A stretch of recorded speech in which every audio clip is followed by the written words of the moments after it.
Christmas മരത്തിന്റെ കഥ. കുന്നുകളിലും മരങ്ങളിലും മഞ്ഞു വീണുകൊണ്ടിരുന്നു. പുൽച്ചെടികളിൽ പറ്റിനിന്ന മഞ്ഞുതുള്ളികൾ നിലാവെളിച്ചം തട്ടി മുത്തുകൾ പോലെ മിന്നിത്തിളങ്ങി. പ്രകൃതി ആകെ സാന്താക്ലോസ് അപ്പൂപ്പനെ സ്വീകരിക്കാൻ അണിഞ്ഞൊരുങ്ങി നിൽക്കുകയാണ്. ആ താഴ്വരയിൽ 3 മരങ്ങളുണ്ട്. ഒന്ന് വളർന്നു പന്തലിച്ചു നിൽക്കുന്ന ഒലിവ് മരം, രണ്ടാമത്തേത് ഒരു വലിയ ചന്ദനമരം, മൂന്നാമത്തേത് നേർത്ത ചില്ലകളും കൊച്ചു കൊച്ചിലകളുമായി ഒതുങ്ങി മാറി നിൽക്കുന്ന പൊക്കം കുറഞ്ഞൊരു ലൂവി മരം. തണുപ്പ് സഹിച്ചുകൊണ്ട് അവ സാന്താക്ലോസ് അപ്പൂപ്പന്റെ വരവും കാത്തു നിന്നു.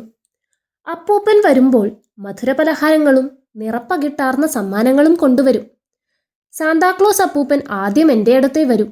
അദ്ദേഹത്തിന് ഒലിവ് പഴം ഏറെ ഇഷ്ടമാണ്. ഒലിവ് മരം അല്പം അഹങ്കാരത്തോടെ ചന്ദനമരത്തോട് പറഞ്ഞു. അതിനിത്തിരി പുളിക്കും. സാന്താക്ലോസ് അപ്പൂപ്പൻ എൻ്റെ അടുത്തേ ആദ്യം വരൂ. എൻ്റെ മണം അദ്ദേഹത്തിന് എന്തിഷ്ടമാണെന്നോ? ചന്ദനമരം വീമ്പു പറഞ്ഞു. പാവം ലൂവി മരം എല്ലാം കേട്ട് മിണ്ടാതെ നിന്നതേയുള്ളൂ.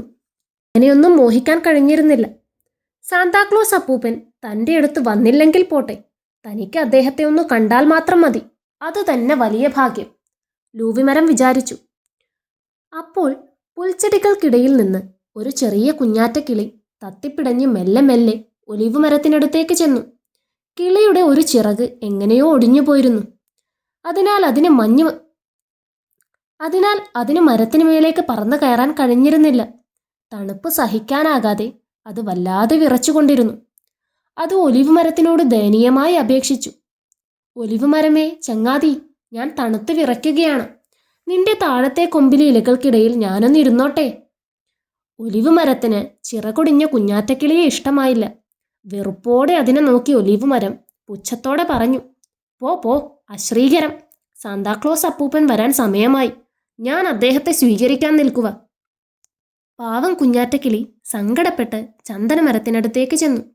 ചന്ദനമരമേ ചന്ദനമരമേ, എനിക്ക് തണുപ്പ് സഹിക്കാനാകുന്നില്ല. നിന്റെ താഴത്തെ കൊമ്പിലെ ഇലകൾക്കിടയിൽ എന്നെ ഒന്ന് ഇരുത്താമോ?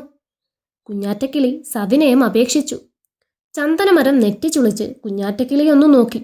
എന്നിട്ട് പറഞ്ഞു, ഓ, നിന്നെ താലോലിക്കാനാ എനിക്കിപ്പോൾ നേരം. ഞാനിപ്പോൾ സമ്മാനപ്പൊതികളുമായി വരുന്ന സാന്താക്ലോസ് അപ്പൂപ്പനെ സ്വീകരിക്കാൻ നിൽക്കുകയാണ്. പോയിക്കോ ഇവിടുന്ന്. കുഞ്ഞാറ്റക്കിളി തേങ്ങിക്കരഞ്ഞു. തണുത്തു വിറച്ച് ഒടിഞ്ഞ ചിറകുമായി പിടഞ്ഞു പിടഞ്ഞ പാവം കിളി പിന്നെ കൊച്ചു ലൂവി മരത്തെ സമീപിച്ചു. കുഞ്ഞാറ്റക്കിളിയുടെ വരവ് കണ്ടപ്പോൾ തന്നെ ലൂവി മരത്തിന് ദയ തോന്നി. അയ്യോ, നിനക്കെന്തു പറ്റി എൻ്റെ കുഞ്ഞാറ്റക്കിളി? നീ വല്ലാതെ വിറയ്ക്കുന്നല്ലോ. ലൂവി മരം ചില്ലിക്കൊമ്പുകൾ താഴ്ത്തി കുഞ്ഞാറ്റക്കിളിയെ തൻ്റെ നെഞ്ചോട് ചേർത്ത് പിടിച്ചു. അമ്മയുടെ മാറിൽ എന്ന പോലെ കുഞ്ഞാറ്റക്കിളി പറ്റിച്ചേർന്നിരുന്നു. അവൾക്ക് ആശ്വാസവും സുഖവും തോന്നി. പെട്ടെന്ന് നിലാവ് കൂടുതൽ തെളിഞ്ഞു. ആകാശത്തിൽ നിന്ന് നേർത്ത സംഗീതം ഒഴുകിയിറങ്ങി. അതോടെ 2 പുള്ളിമാനുകൾ വലിക്കുന്ന മനോഹരമായൊരു തെന്നുവണ്ടി അവിടെയെത്തി. അത് സാന്താക്ലോസ് അപ്പൂപ്പൻ്റെതാണ്. മഞ്ഞുപോലെ നരച്ച നീണ്ട താടിയും കൂമ്പൻ തൊപ്പിയും വലിയ തോൾസഞ്ചിയിൽ നിറയെ സമ്മാനങ്ങളുമായി സാന്താക്ലോസ് അപ്പൂപ്പൻ ചിരിച്ചുകൊണ്ടിറങ്ങി വന്നു. അപ്പൂപ്പ, എൻ്റെ അടുത്ത് വാ. ഒലിവ് മരം ചില്ലകൾ നീട്ടി ആഹ്ലാദത്തോടെ സ്വാഗതം ചെയ്തു. സാന്താക്ലോസ് അപ്പൂപ്പൻ അത് ശ്രദ്ധിച്ചതേയില്ല. അപ്പൂപ്പ, സാന്താക്ലോസ് അപ്പൂപ്പ, എൻ്റെ അടുത്തേക്ക് വാ. ചന്ദനമരം ചില്ലകൾ വീശി സന്തോഷത്തോടെ വിളിച്ചു.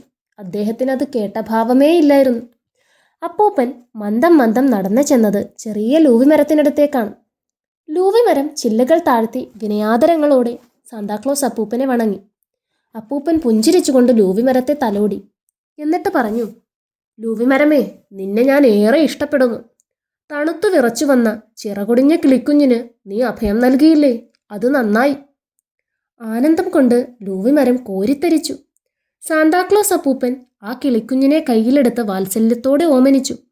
എന്നിട്ട് തൻ്റെ തോൾസഞ്ചിയിൽ നിന്ന് സമ്മാനമായി കുറേ മുത്തുകൾ വാരി ലൂവി മരത്തിലേക്ക് എറിഞ്ഞു. പെട്ടെന്ന് അവ നക്ഷത്രങ്ങളെപ്പോലെ പ്രകാശിക്കുന്ന പൂക്കളായി മാറി. ഇനി മുതൽ എല്ലാ ക്രിസ്മസ് കാലത്തും നീ പൂത്തു വിലസട്ടെ. സാന്താക്ലോസ് അപ്പൂപ്പൻ ആ കൊച്ചുമരത്തെ അനുഗ്രഹിച്ചു.